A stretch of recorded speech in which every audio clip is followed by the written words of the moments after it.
Hello everyone, इस video में हम लोग कवरिंग करेंगे फ्यूचर परफेक्ट टेंस। तो future perfect tense is used to talk about an action will have been completed before a particular time और another action in the future. Next, its meaning, इसका meaning क्या होता है कि it shows something will be completed by certain time in future, मतलब future के certain time के according ये कंप्लीट कर दिया जाता है। जैसे एग्जांपल से हम लोग समझते हैं, I will have finished my work by 8 p.m. Next time, then she will have completed the project by Monday. They will have reached the Delhi by tomorrow morning. He will have left before you arrive. ये सारे ही important points है और ये सारे ही मतलब examples क्या बता रहे हैं कि ये फ्यूचर में किसी पर्टिकुलर टाइम के अकॉर्डिंग इसको कंप्लीट कर लिया गया है। अब इसके जो रूल्स हैं हम लोग उसे अच्छे से कवर करेंगे।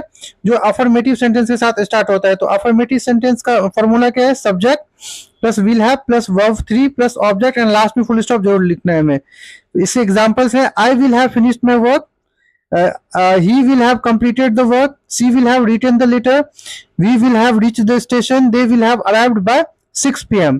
तो इस तरह से ये जो फ्यूचर परफेक्ट टेंस का जो अफर्मेटिव सेंटेंस है इसे हम लोग पॉजिटिव सेंटेंस भी बोलते हैं। और इसके जो फॉर्मूला है, जो इसका जो इंपॉर्टेंट फॉर्मूला है, ये बहुत इंपॉर्टेंट है, आपको याद रखना है इसको। ये रिमेंबर ये करना है इसमें कि विल हैव के बाद वर्ब का थर्ड फॉर्म आएगा, तो verb 3 means the third form of the verb जो बताया गया यहाँ पे। एग्जांपल में गो का देखिए गॉन हो जाता है, ईट का ईटेन, राइट का रिटेन, फिनिश का फिनिश्ड, कंप्लीट का कंप्लीटेड। तो ये बहुत ही इंपॉर्टेंट है, आपको अच्छे से समझना है। इसके बाद नेक्स्ट है हमारा निगेटिव सेंटेंस। तो निगेटिव सेंटेंस का क्या फॉर्मूला होता है? Subject plus will plus not then have plus verb 3 plus object and last में फुल स्टॉप जरूर डालना है। एग्जांपल से समझते हैं, I will not have finished my work by 8 p.m. he will not have completed the project, she will not have arrived by then, we will not have reached the station, they won't have finished the work। तो इस तरह से हम will not को हम want भी लिखते हैं और ये इसका नेगेटिव सेंटेंस है जो हम इजीली से कवर कर सकते हैं। अब इसका देखिए ये जो शॉर्ट फॉर्म है विल नॉट का, यहाँ पे वॉन्ट बताया गया, तो ये इजीली हम लोग हमने कवर कर लिया यहाँ पे। Example, they want have completed the project. Next है हमारा इंटरोगेटिव। तो इंटरोगेटिव जो होते हैं वो 2 टाइप्स के होते हैं, जो मैंने पहले भी अपने वीडियो में बताया है, टाइप 1 एंड ये टाइप 2। तो टाइप 1 में क्या है कि जो ये हेल्पिंग वर्ब से स्टार्ट होता है, जैसे will plus subject plus have plus verb 3 plus object and last में क्वेश्चन मार्क जरूर डालना है। For example, will you have finish your work, will he have completed work by tomorrow, will she have arrived by 6 p.m, will they have reached Delhi, will you have completed the project Monday। तो इस तरह से ये जो है helping verb से start हो रहा है, इसीलिए ये इजी वे में और मतलब इसको इस फॉर्मूले के अकॉर्डिंग हम लोग कर सकते हैं और ये इजीली हम इसे कंप्लीट कर सकते हैं। नेक्स्ट जो है रूल 2, वो स्टार्ट होता है किससे?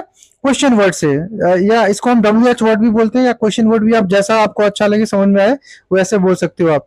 उसके बाद फिर helping verb will plus subject plus have plus verb 3 plus object and last में जो क्वेश्चन मार्क है ये बहुत जरूरी है, ये डालना ही डालना है। एग्जाम्पल समझते हैं, what will you have completed by tomorrow, when will she have finished the work, where will they have reached by evening, and why will he have left before us। तो इस तरह से आप इजीली इनको cover कर सकते हैं। तो ये इंट्रोगेटिव टाइप 1 एंड टाइप 2 का था, जिसे हमने अच्छे से समझा। एंड देन नेक्स्ट है हमारा इसका एक और जो सेंटेंस है, how much work you will have completed by Friday. अब इसके जो हमने चारों फॉर्मूला अभी हमने कवर किया, जो अफर्मेटिव था जिसे हम लोग पॉजिटिव भी बोलते हैं, उसका हम लोग एक बार कीप रिवीजन कर लेते हैं। जैसे जैसे हम लोग समअप कर रहे हैं तो एक बार रिवाइज कर लेते हैं। अफर्मेटिव में क्या होता है? Subject plus will have plus verb 3 plus object, और इसका एग्जांपल है आई will have finished my work. Negative है, इसका क्या होगा? Subject plus will not have plus verb 3 plus object, और इसका example I will not have finished my work. Interrogative जो टाइप 1 है एंड टाइप 2 है, 2 टाइप्स के हैं, तो इन दोनों टाइप को समझ लेंगे। इसमें will plus subject plus have plus verb 3 plus object and last में question mark. So will you have finished your work. And interrogative word जो क्वेश्चन वर्ड से स्टार्ट होते हैं या WH वर्ड से स्टार्ट होते हैं, उसमें WH plus will plus subject plus have plus verb 3 plus object and last में क्वेश्चन मार्क लिखना है। तो इसका हम लोग लिखेंगे what will you have finished. तो इजीली इसे हम लोग कंप्लीट कर सकते हैं। तो ये एक बार हमने ये चारों जो मेन फॉर्मूला था इसे हमने रिवाइज कर लिया है। नेक्स्ट है हमारा when do we use future perfect tense. अब फ्यूचर परफेक्ट टेंस कब यूज किया जाता है, तो इसे आपको ये याद रखना है कि इसके जो मेन दो पार्ट होते हैं उसमें, जैसे कि an action completed before specific time, जैसे टाइम क्या है, आई will have finished my work bye 9 PM, तो ये टाइम है, तो उसके अकॉर्डिंग ये स्पेसिफिक टाइम के अकॉर्डिंग ही कंप्लीट होगा, जिसमें विल हैव एंड फिनिश्ड का यूज किया जाएगा वर्ब थर्ड का। तो she will have reached home by evening, they will have completed the project by Monday. तो ये इस तरह से हम इसे जब एक्शन जो है किसी स्पेसिफिक टाइम के अकॉर्डिंग कंप्लीट होगा तो हम उसमें लिख सकते हैं। दूसरा है an action completed before another future action, जो मतलब कोई फ्यूचर में जो दूसरा एक्शन होगा उसके अकॉर्डिंग, जैसे I will have finished the dinner before you arrive, she will have left before we reach station, they will have completed the work before the teacher comes. तो इसे हम लोग इस तरह से भी कर सकते हैं कि ये जो है पहला वाला ये जो यहाँ से यहाँ तक का जो पार्ट बन रहा है वो फ्यूचर परफेक्ट टेंस का बन रहा है, एंड देन बिफोर के बाद जो ये टेंस बन रहा है वो सिंपल प्रेजेंट टेंस में आ जाता है। तो इसलिए आप इजीली इन चीजों को अच्छे से समझ सकते हैं। नेक्स्ट है हमारा इम्पोर्टेंट टाइम एक्सप्रेशन। तो ये इम्पोर्टेंट टाइम एक्सप्रेशन क्या होता है, जैसे बाय आ गया, by tomorrow, by next week, by next month, by 5 PM, by then, before, by the time. तो ये सारी जो क्या है वो टाइम एक्सप्रेशन है। जैसे ही will have finished the work by tomorrow, we will have reached tomorrow by 10 AM, she will have completed the course by next month, they will have left before you arrive.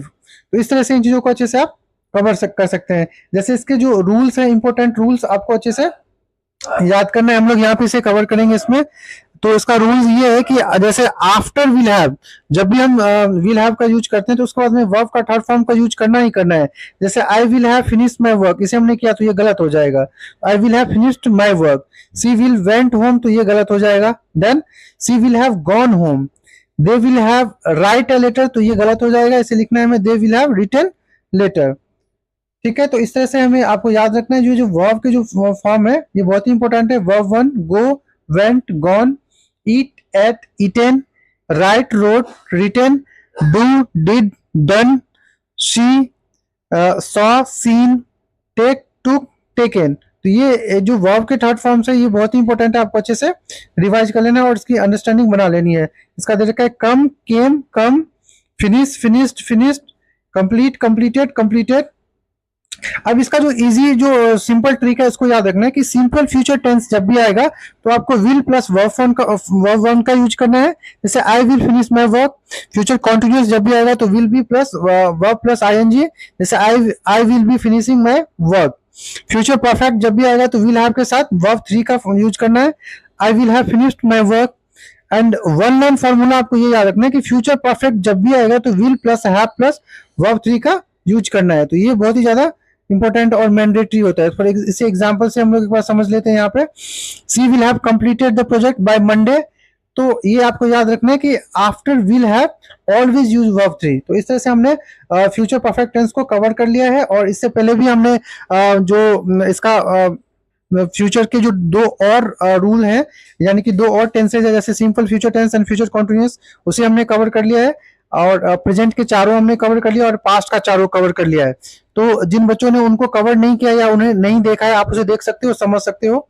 As a homework आपको 6 यानी कि जो चारों rule हमने affirmative, negative, interrogative 1 and interrogative 2 पढ़ा है, इन चारों से आपको 6 सेंटेंसेस बनाने हैं। तो ये आपका एज ए होमवर्क है, इसे आपको कंप्लीट करना है। एंड देन मिलते हैं नेक्स्ट वीडियो में नए टॉपिक के साथ और इसे कवर करते हैं फिर।